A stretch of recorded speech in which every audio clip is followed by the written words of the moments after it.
গল্পে শিয়াল সে একটু বেশি নিতে চেয়েছিল, কিন্তু সে এই বেশি যে তার জীবন ধ্বংস করে দিল। গ্রামের পাশে একটা জঙ্গলে থাকতো এক চালাক শিয়াল, কিন্তু সে ছিল খুবই লোভী। একদিন সে দেখতে পেল নদীর পাশে একটা ব্যাগ, ভিতরে ভর্তি সোনার কয়েন। শিয়ালটা ভাবলো, আজ থেকে আমি রাজা। কিন্তু সমস্যা একটাই, ব্যাগটা ছিল খুব ভারী। সে একবারে সব নিতে চাইলো।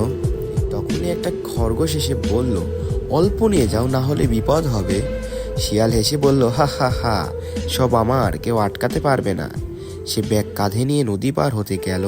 তৎক্ষণাৎ মাঝ নদীতে গিয়ে হঠাৎ পা পিছলে গেল। ব্যাগটা এতটাই ভারী ছিল যে সে সাঁতার পর্যন্ত কাটতে পারলো না। সব সোনা নিয়ে সে ডুবে যেতে লাগলো। শেষ মুহূর্তে সে বুঝলো যে লোভ তাকে শেষ করে দিল।